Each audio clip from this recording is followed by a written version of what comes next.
안녕하세요. 반갑습니다. 논리와 사고 그리고 논리학, 서양 철학. 이 서양 철학을 이야기하기 위해서는 신화부터 이야기합니다. 그리스 신화. 그리스 신화 두 명의 서사 시인이 있습니다. 유명한 서사 시인이죠. 호메로스라는 분입니다. 호메로스님께서 일리아스, 트로이 전쟁 10년간의 트로이 전쟁을 가기 위해서 쓴 책입니다.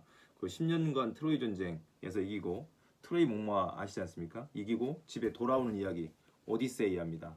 오디세우스가 트로이 전쟁에 가서 돌아오는 이야기입니다. 또 돌아오는 이야기가 10년간 걸쳐 있습니다.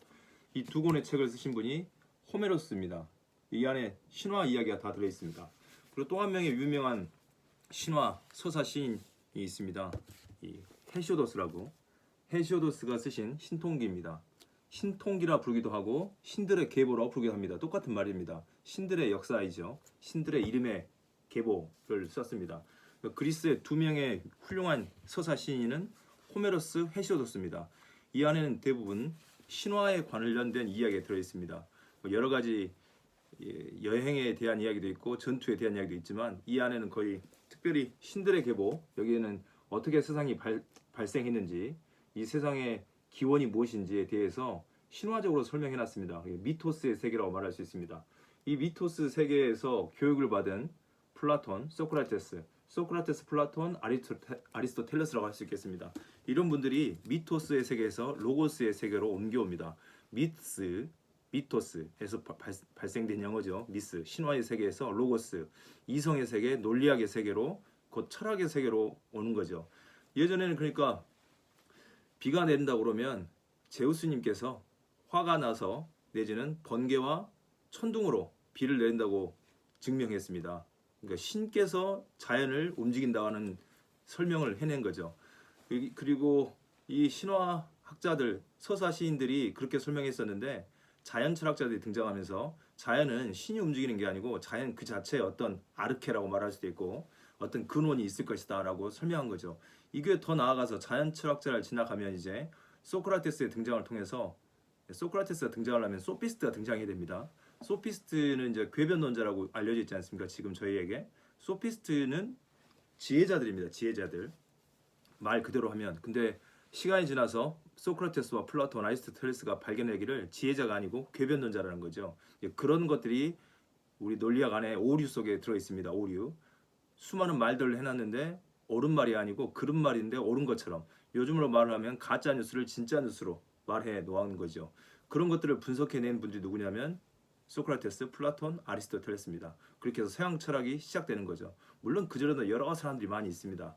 특별히 논리적 사고를 가기 위해서 미토스에서 로고스의 사고로 바뀌어오는 역사를 갖고 있습니다. 그의 핵심이 누구냐면 로고스로 옮겨온 분이 누구냐면 소크라테스, 플라톤, 아리스토텔레스입니다. 이 세 명의 관계이죠. 좀 더 나아가서 로마 시대 때 또 두 명의 훌륭한 서사 시인이 있습니다. 로마의 고대 호메로스, 헤시오도스를 이어받는 그리스의 헤시오도스와 호메로스를 이어받는 사람 두 명, 그리스의 베리길루스의 아이네아스입니다. 이 베리길루스라는 분이 아이네아스를 쓰셨는데 여기는 트로이가 망한 뒤에 새로운 트로이를, 제2의 트로이를 만들기 위해서 여행을 떠납니다. 그런 이야기가 아이네아스의 이야기입니다. 그래서 제2의 트로이, 이탈리아를 찾아냅니다. 제2의 트로이를 만들어내는 게 이탈리아에 관련된 이야기가 들어있고, 이탈리아는 로마와 연결되어 있는 거죠. 로마의 시인 베리길루스와 오비디우스입니다. 변신 이야기. 이 변신 이야기는 호메로스가 써놓은 신들의 계보처럼 신들의 이야기가 굉장히 많이 들어있고, 여기는 일리아스 오디세이아처럼 그 트로이 망한 제1 트로이가 망하고 제2 트로이 이탈리아를 만들어내는 그런 이야기들이 들어있는데, 그리스 로마 신화 이렇게 돼 있지 않습니까? 근데 그리스 로마 신화라는 말은 좀 어폐가 있는 거죠. 이 그리스 신화는 그리스 신화고 로마 신화는 로마 신화입니다. 근데 현대에 와서 사람들이 그리스 신화도 읽지 않고 로마 신화도 읽지 않아서 이 토마스 볼핀치라는 분, 미국에 사시는 분입니다. 그분이 그리스 로마 신화를 쓰신 거죠. 그래서 우리가 알기로는 그리스 로마 신화로 알고 있습니다. 신화의 세계에서 철학의 세계로 넘어옵니다. 그리스 로마 신화는 방금 보여드렸던 네 권의 책들을, 한 5권의 책들을 모아놓은 겁니다. 그리스의 호메로스, 헤시오도스가 쓰신 일리아스 오디세이아, 그리고 신들의 계보, 로마에서는 베리길루스가 쓰신 방금 아이네아스, 그리고 오비디우스가 쓰신 변신 이야기를 묶어놓은 겁니다. 이 안에다가 그 네 권의 책을 아주 간략하게 얇게 만들어 놓은 거죠. 지금 우리는 이제 이 책을 읽고 그리스 로마 신화 하는데 사실은 토마스 볼펜치님께서 쓰신 책입니다. 토마스 볼펜치의 그리스 로마 신화고 이 신화의 세계에서 로고스 세계로 넘어오는 거죠. 소크라테스, 플라톤, 아리스토텔레스가 그 소피스트들을 논박하면서 이제 철학의 세계, 논리학의 세계로 로고스의 세계로 넘어오는 겁니다. 그래서 이제 설명할 때 자연 철학자들이 다 꺼놨습니다. 자연은 신에 의해서 움직이는 게 아니고 자연 그 자체의 어떤 힘에 의해서 움직일 것이다.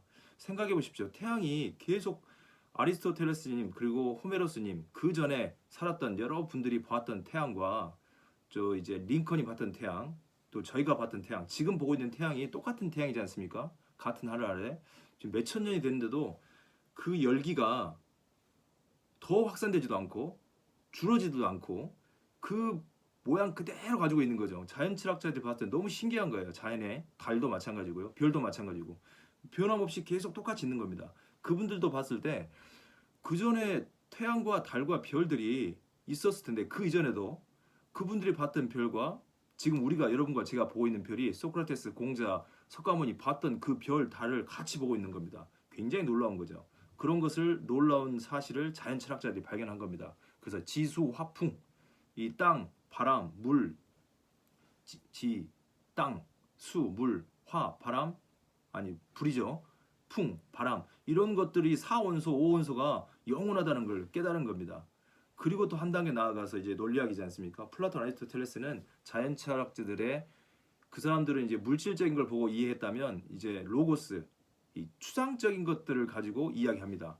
추상적인 것. 그 추상적인 게 뭐냐면 이제 논리학인 거죠. 그런 거 말로 이렇게 자연을 가지고 논증하는 게 아니고 증명하는 게 아니고 이 언어를 가지고 논증하는 겁니다.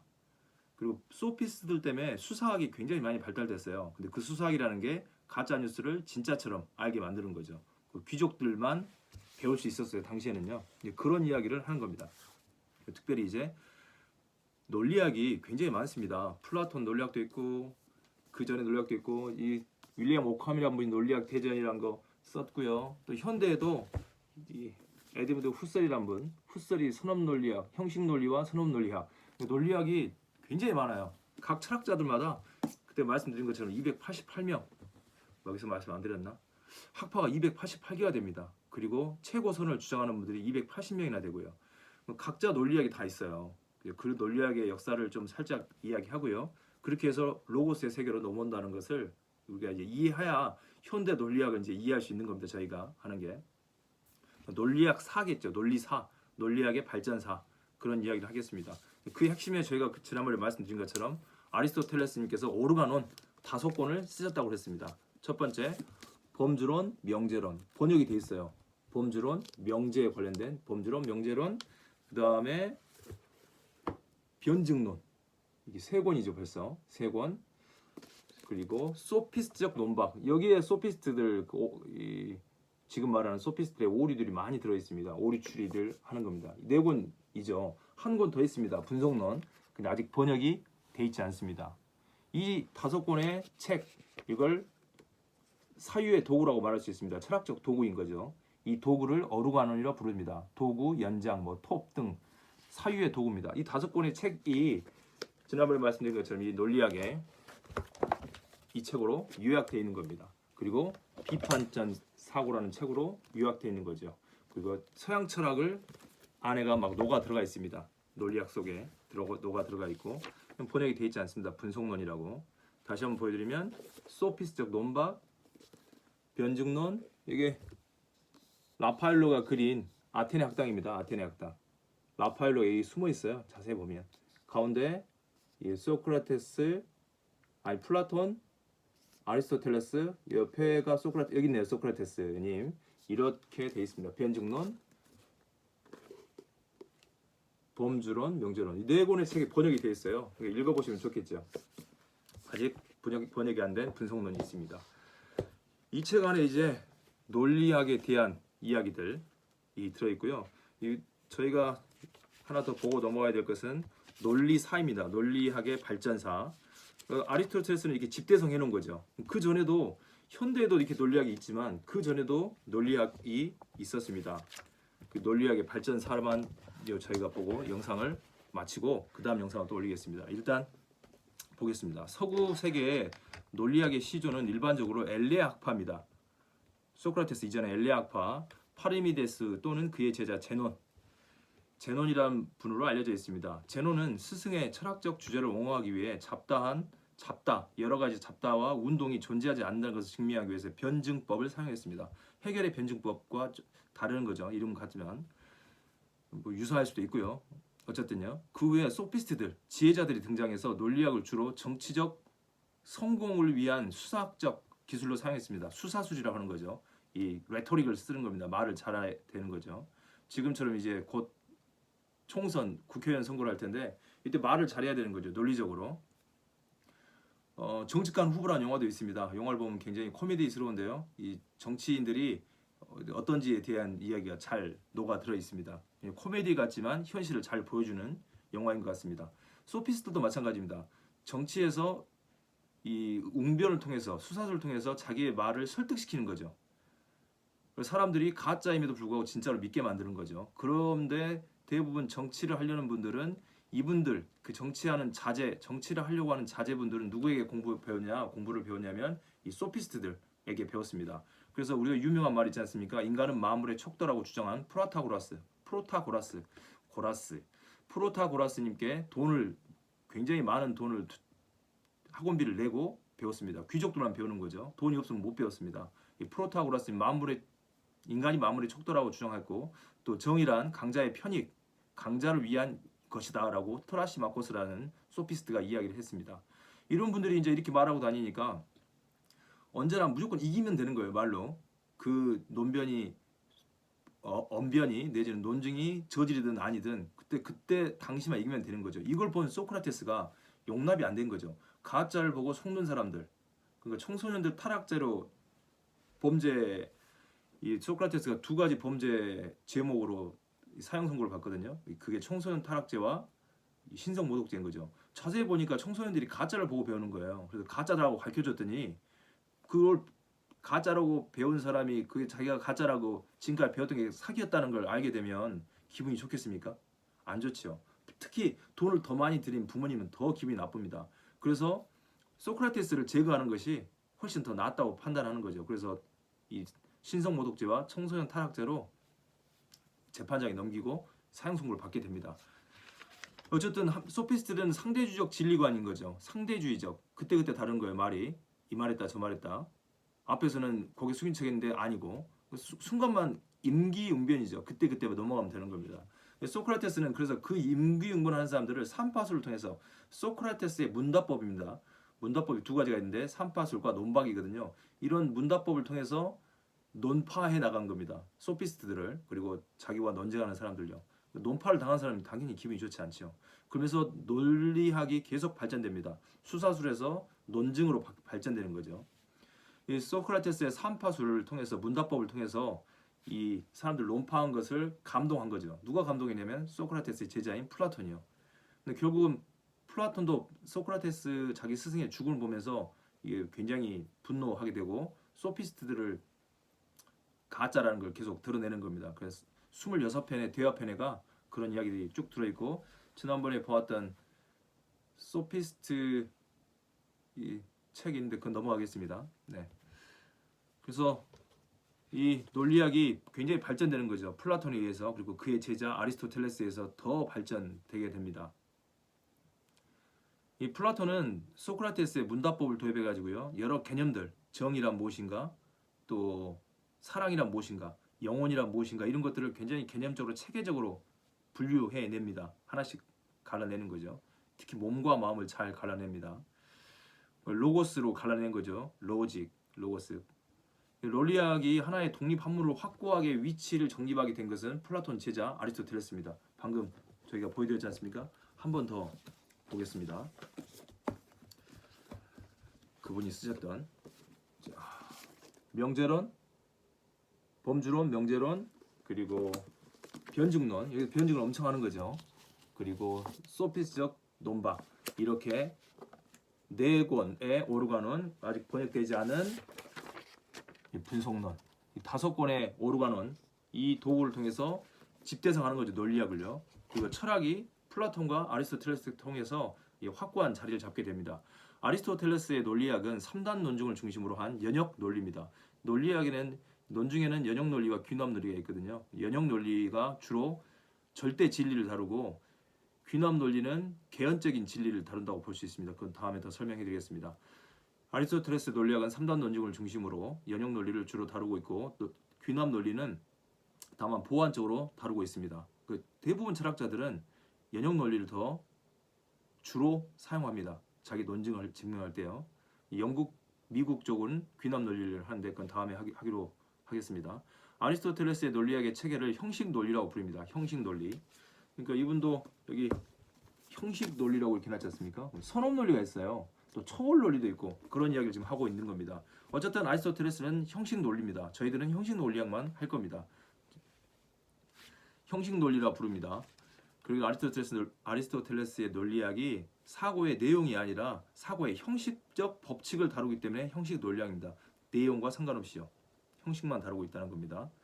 아리스토텔레스에 의해 체계화된 형식 논리는 중세와 근세를 지나 현대 분석 철학자들에 의해 기호 논리가 되는 거죠. 이 중세를 지나 윌리엄 오컴입니다. 논리학 대전이 있는 거죠. 또 이게 여러 사람들이 논리학을 써놨다고 말씀드렸는데 저희들은 다 하지 않고 아리스토텔레스의 오르가논 이 5개 그리고 형식 논리를 중심으로 그리고 3단 논증에서 귀납 논증, 연역 논증을 중심으로 이렇게 우리가 여행을 떠날 겁니다. 그래서 다시 한번 말씀드리면 아리스토텔레스에 의해서 체계화된 형식 논리는 중세와 근세를 지나 현대의 분석 철학자들에 의해 기호 논리라는 이름으로 급진적 발전을 이루기까지 큰 수정 없이 이어져 왔습니다. 서구 세계의 표준 논리라고 받아들일 수 있는 거죠. 이 형식 논리를요. 동양으로 가면 또 이 형식 논리 쓰지 않습니다. 근데 저희는 동양까지 가지 않고 서양 철학을 하고 있으니까 여기까지 보는 거죠. 그러니까 크게 말씀드리면 아리스토텔레스가 집대성한 형식 논리학이 거의 한 2300년까지도 발전되지 않고 그걸 그대로 이어왔다고 보면 되는 겁니다. 여기서 그렇죠. 20세기 전반에 걸쳐 철학 체계의 지배적인 주류를 형성했던 분석 철학의 산물인 기호 논리도 형식 논리학의 확장된 발전으로만 간주된 겁니다. 뭐 크게 기호로 된 것을 언어로 된 걸 기호로 바꾼 거죠. 예를 들면 2 더하기 4 하면 6이라는 것은 모두가 보편적으로 타당한 겁니다. 그리고 공유도 가능하고 증명도 가능하고 그런 것처럼 근데 말로 해놓으면 그것은 애매해질 수 있기 때문에 기호로 더 바꾸는 겁니다. 수학처럼요. 그게 기호 논리학이거든요. 저희는 거기까지 하지 않습니다. 굉장히 수학적 마인드로 해야 하기 때문에 그렇습니다. 힘드니까 거기까지 하지 않고요. 그렇지만 기호 논리학이 있다. 지금 현재 거기까지 발전해 있다. 철학적 탐구에서 언어 철학의 중요성을 강조하는 이 분석 철학자들은 흉의 경험주의, 영국 철학의 영향을 받은 거죠. 경험주의적 정신의 영향을 이어받았어요. 언어 분석의 도구로 기호 논리를 발전시켰습니다. 이게 현대 철학입니다. 그건 기호 논리는 매우 정교하고 새로운 기호 체계를 도입했을 뿐만 아니라 고전적인 형식 논리가 다루지 못했던 여러 종류의 명제들과 논증의 형식들을 다룰 수 있게 되었다는 점에서 단순한 양적 확장 이상의 성과를 이뤘다고 볼 수 있습니다. 오늘날 대부분 논리학자들은 표준적으로 받아들이고 있는 기호 논리는 지금 받아들이고 있는 기호 논리는 너셀과 화이트헤드가 쓰신 수학의 원리라는 책이 있습니다. 이 고대의 소크라테스, 플라톤, 아리스토텔레스라면 현대에는 화이트헤드, 너셀, 비트겐슈타인 이 3명이 굉장히 유명한 언어 철학자들입니다. 그 중에 기호 논리는 대부분 누구 걸 받아들이냐? 러셀과 화이트헤드의 3권에 쓴 수학의 원리라는 이에 완성된 체계를 받아들이고 있습니다. 이렇게 해서 기호 논리학까지 온 거죠. 중간중간에 굉장히 많이 있는데 그런 사람들 다 스킵하고 거칠게 건너 뛰어온 겁니다. 이런 발전사를 갖고 있습니다. 중요한 건 이제 사고의 기본 원리, 생각의 기본 원리가 4가지가 있습니다. 이 4가지 말고는 지금까지 발견해낸 게 4가지 원리입니다. 첫 번째, 아리스토텔레스 이래로 형식 논리를 지탱하는 4가지 형식 논리를 지탱해주는 4가지 원리가 있습니다. 이 원리들은 형식 논리의 최상의 원리로 간주되며 따라서 형식 논리에서 사용되는 모든 하위 규칙들은 여기에 부합하는 방식으로 수립됩니다. 이 원리들은 증명되었다기보다는 우리가 사고하는데 부인할 수 없는 원리로 받아들인다는 점에서 일종의 공리, 규칙으로 간주됩니다. 첫 번째가 동일률입니다. 동일률. 동일률은 한 명제가 참이라면 그것은 참이라고 표현된다. 다시요. 한 명제가 참이라면 그것은 참이다. 참이면 참인 거죠. 그게 동일률입니다. 참이니까 참인인 거죠. 이 원리를 포괄적으로 해석했을 때 실제적으로는 모순율, 총 4가지 원리, 동일률, 모순율, 배중률, 충족 이율률이 있는데 이 동일률 속에가 모순율과 배중률이 포함됩니다. 자세히 보면요. 동일률은 한 명제가 참이면 그것은 참이다 했지 않습니까? 근데 모순율은 이겁니다. 한 명제는 동시에 참이면서 거짓일 수 없다. 그러니까 모순인 거죠. 참이면 참인데 한 명제가 참이면서 거짓일 수 없는 거죠. 그게 모순율입니다. 모순율인 거죠. 그래서 그 이유는 참과 거짓이 서로 모순되기 때문입니다. 이 원리가 모순을 인정하지 않는 원리라는 점에서 무모순율이 본래의 의미에 더 부합한 이름이겠지만 무모순율이라기보다는 우리는 모순율이라고 쓰겠습니다. 동일률은 한 명제가 참이면 그것은 참이다. 항상 참인 거죠. 모순율은 한 명제가 참이면서 동시에 거짓일 수 없다. 무모순이죠. 모순율이 없다. 다 포함하는 겁니다. 세 번째는 배중률입니다. 배중률은 한 명제는 참이거나 거짓이며 그 중간에 어떤 것도 없다는 거죠. 그러니까 동일률이 한 명제가 참이면 참이다. 모순율이 한 명제가 참이면서 동시에 거짓일 수 없다면 배중률은 한 명제가 참이거나 거짓이지 그 중간은 없다. 그래서 배중률입니다. 즉 참이 참 아니면 거짓이라는 두 개의 진리치, 진실만 인정하고 중간을 배제한다는 거죠. 이게 아리스토텔레스가 발견해낸 겁니다. 그리고 시간이 지나서 라이프린츠라는 분이 충족 이율이라는 걸 발견해냅니다. 동일률, 모순율, 배중률 이 3가지 사고 원리에서 한 가지를 더 추가시킵니다. 충족 이율입니다. 충족 이율은 모든 것에는 그 이유가 있다는 거죠. 이걸 발견하기까지 17세기 거의 한 20세기가 걸렸습니다. 아리스토텔레스님께서 이 3가지를 발견해놓고 정리해놓고 또 한 20세기가 지나서야 17세기에 이르러서 독일 철학자 라이프니츠 이분도 굉장히 훌륭한 분입니다. 라이프니츠가 추가한 게 충족 이율입니다. 그 뜻은 모든 것은 그 이유가 있다. 이렇게 해서 4가지 원리가 있습니다. 여기서 염두에 둘 것은요. 이 원리들, 이 4가지 원리들, 동일률, 모순율, 배중률, 충족, 이율률 이 원리들이 모두 동일한 시점 그리고 동일한 관점이라는 거죠. 그러니까 동일한 시점과 동일한 관점. 그러니까 시점과 관점이 바뀌어버리면 이게 맞지 않는 거죠. 오직 전문적인 논리학에서만 사용하는 겁니다. 특수한 조건 아래서 성립된다고 말할 수 있습니다. 그러니까 이러한 원리들의 근거의 형식 논리는 시간, 공간, 운동, 변화 등의 개념을 원천적으로 배제합니다. 시간 상대주의자들이 말한 것처럼 시간이 지나면 바뀌어야 되는데 여기서는 시간이 없기 때문에 변하지 않는 거죠. 공간도 변하지 않습니다. 공간도 제외하고 운동, 변화 이거 다 제외하는 겁니다. 예를 들면 제가 어렸을 때는 아이였는데 지금 어른이지 않습니까? 제가 어른이 된 것은 시간이 흘렀기 때문에 어른이 된 거죠. 그러면 저는 아이입니까? 어른입니까? 나는 나죠. 그러니까 이렇게 복잡해지기 때문에 시간, 공간, 운동, 변화를 싹 제거하고 무시간, 무공간, 무운동, 무변화를 기준으로 동일한 관점, 동일한 시점에서 이 4가지 사고의 원리를 사용하는 겁니다. 그래야지 애매한 게 사라지거든요. 그래서 이 때문에 형식 논리를 판단 논리 또는 정지 논리라고 부릅니다. 무언가를 판단하기 위해서 시간과 공간을 제거하는 겁니다. 그리고 정지되어 있는 거죠. 운동해버리면 제가 말씀드린 것처럼 어린이였는데 어른이지 않습니까? 어린이를 중심으로 이야기를 해야 할까요? 어른을 기준으로 이야기를 해야 될까요? 머리 아픕니다. 그냥 인간을 기준으로 이야기하는 겁니다. 이 인간이라고 말할 때는 시, 공간 다 배제된 인간 자체를 판단하고 또 정지되었다고 말할 수 있겠습니다. 이것은 형식 논리의 가장 큰 특징이지만 이후에 수많은 철학적 이론들에서 공격받는 가장 약점, 가장 큰 특징인데 가장 큰 약점으로 공격을 받습니다. 이렇게 해서 저희가 논리학의 논리사 그리고 사고의 4가지 원리까지 살펴보았습니다.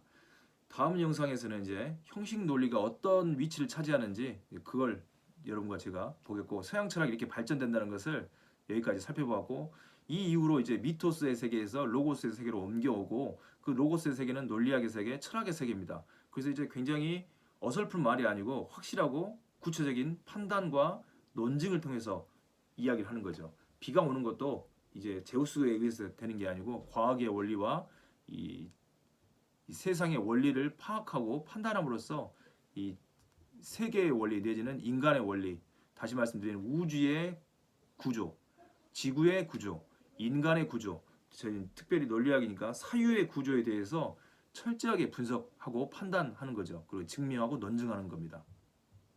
이게 이제 논리학과 서양 철학 그리고 현대 사고 과학까지 연결되어 있습니다. 이런 이야기는 다음 영상에서 올리겠습니다. 그때 다시 뵙겠습니다. 감사합니다.